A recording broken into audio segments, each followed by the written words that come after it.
Sir ఇప్పుడు బెంగాల్లో కొన్ని అల్లర్లు జరుగుతా ఉన్నాయి కదా సార్, అసలు ఏంటి సార్ దాని పరిస్థితి ఏంటి సార్? బెంగాల్లో ఒక ముస్లిం ఎమ్మెల్యే, అక్కడ టీఎంసీ ఎమ్మెల్యే వాళ్ళ గ్రామంలో చాలా మంది అమ్మాయిల్ని, అందరూ ఎస్సీ ఎస్టీకి సంబంధించిన అమ్మాయిల్ని, వాళ్ళ భూములు లాక్కొని వాళ్ళ మీద అత్యాచారం చేసి, రేపులు చేసి, వాళ్ళని బెదిరించి ఎన్ని రోజుల నుంచి చేస్తున్నాడో తెలియదు, కానీ ఇవన్నీ చేస్తూ ఉంటే ఫైనల్గా బయటపడింది.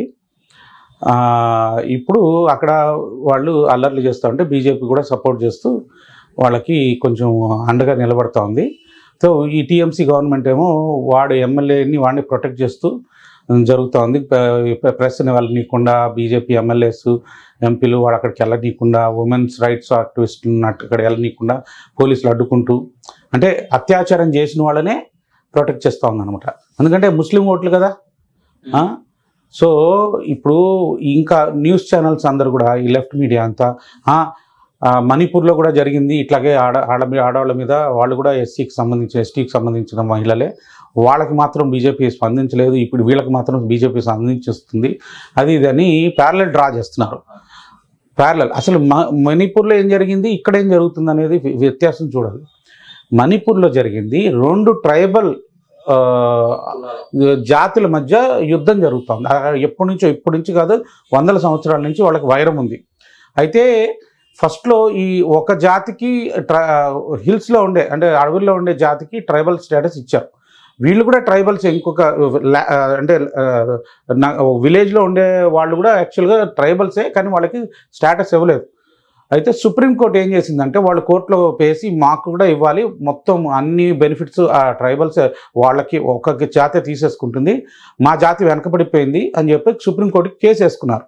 కేసు వేస్తే సుప్రీంకోర్టు వీళ్ళకి కూడా షెడ్యూల్ క్యాస్ట్ స్టేటస్ ఇచ్చింది, షెడ్యూల్ ట్రైబ్ స్టేటస్, అంటే వాళ్ళకు కూడా ఆ రిజర్వేషన్స్ వర్తిస్తాయని. అప్పుడు ఏం చేశారు, వీళ్ళు అడవిలో ఉన్న ట్రైబ్ వీళ్ళ మీద అటాక్ చేసింది. ఏది, ఆ విలేజ్లో ఉన్న వాళ్ళ మీద అటాక్ చేసి వీళ్ళ మీద చాలా మందిని చంపేసి, వాళ్ళ ఇళ్ళని తగలబెట్టి, ఆడవాళ్ళ మీద అత్యాచారం చేసి ఈ ట్రైబ్, అదే హిల్స్లో ఉన్న ట్రైబ్, అంటే అడవిలో ఉన్న ట్రైబ్ అంతా కూడా క్రిస్టియానిటీకి కన్వర్ట్ అయిపోయింది మొత్తం.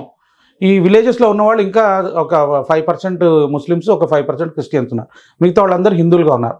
సో వాళ్ళందరూ వచ్చి వీళ్ళ మీద అటాక్ చేస్తే వీళ్ళు రెస్పాండ్ చేశారు వాళ్ళ మీదకి, ఏది మమ్మల్ని చంపేస్తున్నారని చెప్పని వీళ్ళు ఆర్గనైజ్ చేసి వీళ్ళు వాళ్ళ మీద చేసినప్పుడు ఏదో ఒక ఇన్సిడెంట్ జరిగింది, ఒక అమ్మాయి మీద వీళ్ళు ఏదో చేశారని చెప్పని. అయితే వాళ్ళు కూడా వీళ్ళ మీద, ఆడవాళ్ళ మీద వాళ్ళు కూడా చేశారు.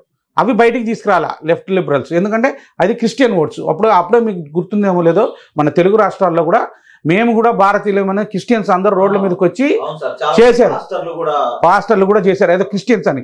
అంటే ఇప్పుడు చూసారా, మన హిందువులకు జరిగినప్పుడేమో ఎవ్వరూ రెస్పాండ్ చేయరు, ఈ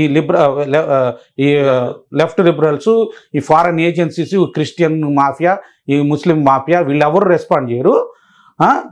వాళ్ళు చేశారు, వాళ్ళు ముందు చేశారు కదా, అరే అది నువ్వు చేయడం తప్పు, ఇప్పుడు వీళ్ళు రిటాలియేట్ చేస్తే మాత్రం వీళ్ళ మీద అటాక్ చేస్తారనమాట.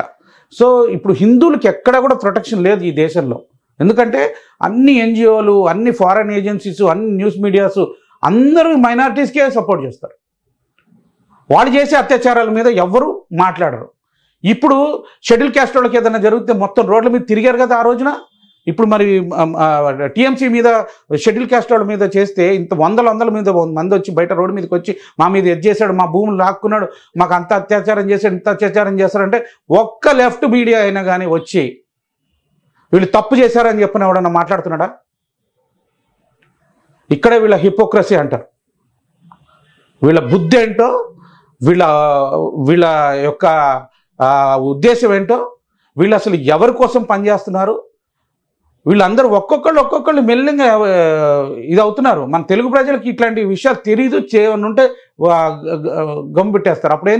అప్పుడు టెంపుల్లో ఒక మన వెంకటేశ్వర స్వామి తలకాయని నరికేసి గుడిలోంచి తీసి పడేస్తే, అప్పుడు సింపుల్గా ఇదొక క్రిస్టియన్ లేకపోతే ముస్లిం ఎవరో ఒకతను వచ్చి చేశాడు. చేసిపోతే అందరు గోల్ చేస్తుంటే ఆరాధనని కాల్చేయడము, పట్టుకున్నాడు వాడికి మతిస్థిమితం లేదని చెప్పి వాడిని కాపాడేస్తాడు సింపుల్గా. ఎన్నిసార్లు జరిగినా కానీ వాళ్ళకు ఒక టెంప్లెట్ ఉంది, టూల్ కిట్ అంటారు, వాళ్ళకు ఒక టెంప్లెట్ ఉంది. వాళ్ళు ఎవరైనా రెడ్ హ్యాండెడ్గా దొరికారు అనుకోండి, వాళ్ళని ఎలా రక్షించుకోవాలి, వాళ్ళని కూడా రెడ్ హ్యాండెడ్గా దొరికిన వాళ్ళని కూడా రక్షించుకోగలిగే స్థితిలో ఉన్నారు. వాళ్ళ మనుషులు జడ్జిలు ఉన్నారు, వాళ్ళ మనుషులు పోలీసుల్లో ఉన్నారు, వాళ్ళ మనుషులు అన్ని అడ్మినిస్ట్రేషన్లో ఉన్నారు, వాళ్ళ మనుషులు పొలిటికల్ పార్టీస్లో ఉన్నారు. సో హిందువులకు మాత్రం ఈ దేశంలో ఎక్కడ రక్షణ దొరకట్లా. ఈ రాజ్యాంగం కంప్లీట్లీ హిందువులకి ఎగనెస్ట్.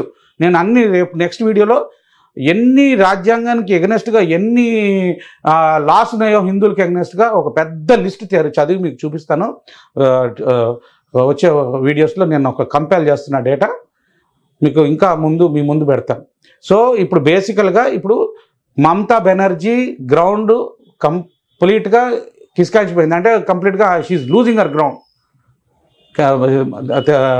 బెంగాల్లో మాత్రం ఇప్పుడు కంప్లీట్గా కోర్టు కూడా శుభేందు అధికారి, అక్కడ లోకల్ బీజేపీ లీడరు, ఇప్పుడు బీజేపీ ఎమ్మెల్యేలు ఎంపీలు సందేశ్ కల్ అని చెప్పనే గ్రామానికి వెళ్ళి వాళ్ళు ఇప్పుడు వెళ్ళి ఉమెన్ రైట్స్ యాక్టివిస్ట్కి వెళ్ళటానికి పర్మిషన్ ఇచ్చింది కోర్టు. సో ఇప్పుడు వీళ్ళు వచ్చే కొంది వీళ్ళ యొక్క బండారం బయటపడుతుంది. ఇది ఇప్పుడు సెంట్రల్ ఇన్వెస్టిగేషన్స్ ఏజెన్సీస్ కూడా యాక్టివేట్ అయిపోయినాయి. ఇది చాలా పెద్ద ఇదిగా అవుతుందని అంటున్నారు. అసలు బెంగాల్లో ఇప్పుడు ఇప్పటిదాకా టీఎంసీ మమతా బెనర్జీ ఊపులాడింది కదా, ఇంకా ఈసారి ఈ దెబ్బతోటి తనకి ఎంత ఎఫెక్ట్ అవుతుందో ఈ రేపు వచ్చే ఎలక్షన్స్లో బ్రహ్మాండంగా రిజల్ట్ కనపడుతుందని నేను అనుకుంటున్నాను. నా విశ్లేషణ ఇది.